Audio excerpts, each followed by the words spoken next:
But Sean McDermott, you want to talk about 13 seconds? Well, I hear about Sean McDermott. They're consistent every year. They're in the playoffs. However, you're a defensive coach. You lost in 13 seconds because you can't hold a team down for 13 seconds when you were the best defense in the league that year. No health, no Yeah. concerns there. You're the best defense in the league, and you let them score in 13 seconds. And then you complain, oh, well, if two teams could get the ball in overtime, we would have won that game. It's like, you couldn't stop them in 13 seconds. You didn't deserve to win that game. And then Joe Burrow, you just played zone against the Bengals. Like, what do you think is going to happen? The Steelers did that to Tom Brady every year, and he ate their lunch, and that's what Joe Burrow did to you that year. And then you couldn't stop players like Samaje P. Ryan, Joe Mixon, and then they had Jamar Chase go off in that game. But still, you didn't put up any fight like a Bill Belichick does when he slows down a Peyton Manning, slows down a Steelers team like Ben Roethlisberger. So you are not in that elite level of defensive class either, or even to the level of someone like D'Amico Ryans who slowed down the Browns this year. And then you go for a fake punt in your own territory, and you go for it not only with Damar Hamlin, and it's not a knock on Damar Hamlin, but this guy played all of 100 snaps this year. And you're going with a guy who hasn't played. And I get, yeah, this is the guy who has been our emotional support. We've been seeing him work out how awesome it is, where he pretty much died on the field and he's back with us. So how incredible would it be if you got it? But on your own 30-yard line, my jaw was on the floor with how incredibly stupid and irresponsible that was. And it may have been one of the dumbest play calls I've not seen this season, but maybe all time in a playoff game. Yeah, it was bad because it didn't make any sense. You're on the Chiefs 30 something yard line Yeah. and you still have a bit of momentum there. I understand maybe going for it if you're closer to your side of the field, but to this point, like, not only was it a bad, chance to go for it on fourth down, but the call that you had for fourth down was terrible. It Yeah. was awful.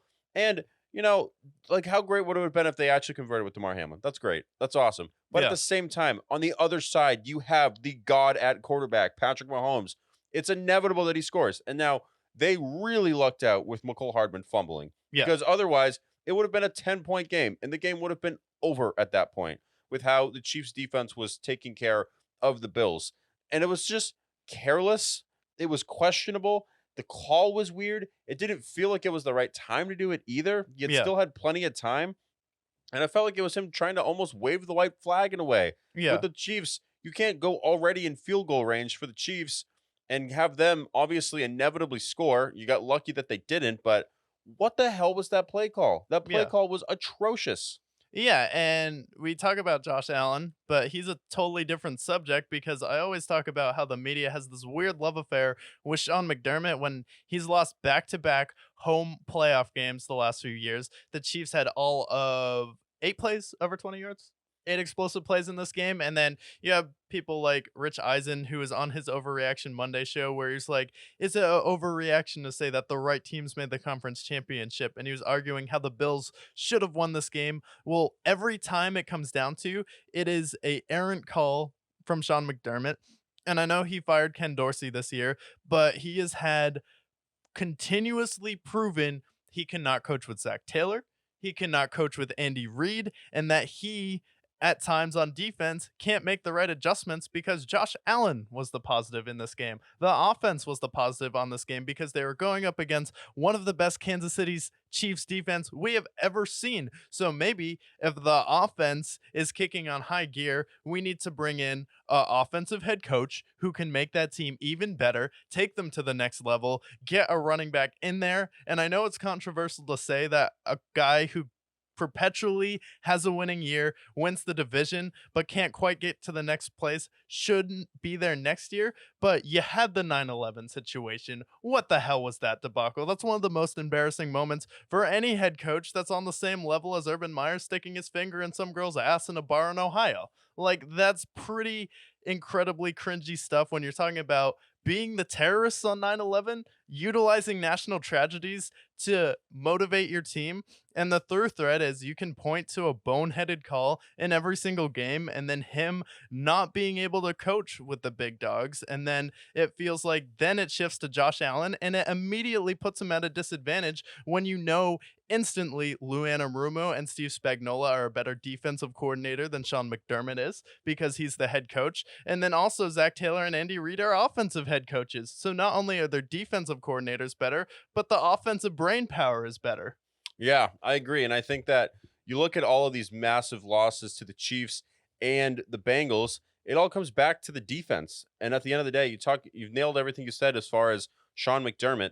The worst place you can be in any sport is in the middle, right? Right. We talk about the worst place you can be in the NBA is like the 6th or 7th seed. Yeah. Worst place you can be in the NFL is right where the Bills seem to be, which is you can't make it past the second round. You don't Yeah. want to be like the Carmelo Nuggets. You don't want to be like the, you know, Chargers of the 2000s. You Right. want to be a team that continuously makes it to AFC title games, 6 straight for Patrick Mahomes.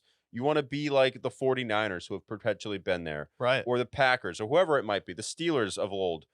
You don't want to be the second round team. It's the worst No. place you can be. And I think what's holding them back is not their run game at this point. James Cook played great. It's not their receivers.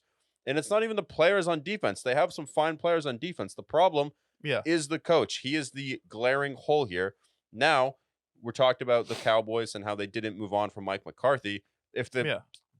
Bills do the same thing when they have an opportunity to get another head coach who might be better for them, shame on you, Buffalo. Yeah, and with Buffalo, the problem is when you have a defensive head coach, and this is why a lot of teams lean offense. And the reason why there's a lot of criticism with Nick Sirianni is because when you have the offensive coach like Sean McVay, Dan Campbell, or Kyle Shanahan, or Matt LaFleur, even when the offensive system is there, the head coach at the end of the day is the one calling the plays. They're the one that has the rapport with the quarterback, where the defensive head coach, well, when Josh Allen's best offensive coordinator Brian Daboll has an exceptional year and Josh Allen goes nuts and he has that rapport with him, what happens? He gets another job. We have to start the process over again and then find another offensive coordinator. Maybe the first guy, Ken Dorsey, isn't the guy and we have to make a switch in the middle of the season, which puts you at a disadvantage. So I'm not saying you shouldn't have a defensive head coach, but you have a defensive head coach that underperforms against someone like Joe Burrow and Andy Reid, then it's not really, you can't have it both ways. So if you're Buffalo, now that Dallas stupidly kept Mike McCarthy and they want him to be their head coach, you have to say type WYD question mark to Bill Belichick. Because what you doing to Bill Belichick? Well, with Bill Belichick, the problem is the defense. He has Josh Allen, and if there's anyone who can solve the Rubik's Cube of stopping the Bengals, the Ravens, or Patrick Mahomes, the person who's repeatedly proven he can do it is Bill Belichick. And he is like if Sean McDermott, I don't know, was a really good head coach and he's a much better defensive coordinator than Sean McDermott. So it's like, okay, we would solve our problems defensively where we'd be able to get a stop for Josh Allen. And then he would rein in Josh Allen. He'd be able to limit the turnovers there. So it's like some people say it was crazy. Some people want to ride with Sean McDermott. But if you really want to take yourself to the next level, let's make a deal with the devil, the guy who's owned you for the last 2 decades. Yeah, the guy who's like what 32-8 against them all Yeah. time. It's insane. And also, how does this fit into the Bill Belichick narrative? What do we Yeah. know about Bill Belichick the last 40 years? He's a petty motherfucker. He Yeah. refuses to make trades with the Jets, even though he was the guy who resigned from them. He's the guy who will do business dealings with guys that they've worked with, whether it be the Lions, who he always traded with, or the Browns. He's historically a very petty guy. And what just happened? Oh, yeah. He was just let go from New England, whether mutually or Kraft said it was time to end.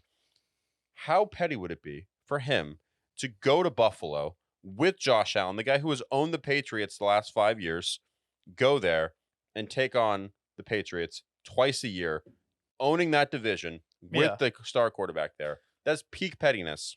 Yeah, and you can't tell me the Bills wouldn't be better. The Bills would be great Yeah. with Bill Belichick. Their defense would be great. Josh Allen would do the offensive side of the ball. And you want to talk about a guy who's fighting for the Schuler record, who needs 15 wins? You would get that in 2 seasons easily. Yeah, and we look at the Buffalo Bills, and I was looking at the Philip River Chargers. It's pretty much the same results. They get to a conference championship one year.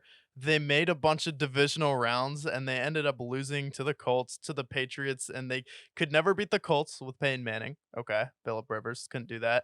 Could never beat the Patriots with Tom Brady. Couldn't do that. And then they could never beat Ben Roethlisberger. And you look at Burrow, Lamar, and Mahomes, and now CJ Stroud, they're on the level where they'll be able to beat some of those guys. You have a D'Amico Ryans who has proven he can elevate a franchise, and when he gets to unleash that unlimited payroll and bank check on his defense, they're going to be able to step up. So now you're looking around, and Josh Allen's contract is kicking in. Bill Belichick is someone who can do more with less. Sean McDermott can't rally his team with injuries. We went over how he's lost back-to-back divisional rounds. You will be the Chargers with Philip Rivers if you don't make a change. If you're fine with that, okay, that's your prerogative.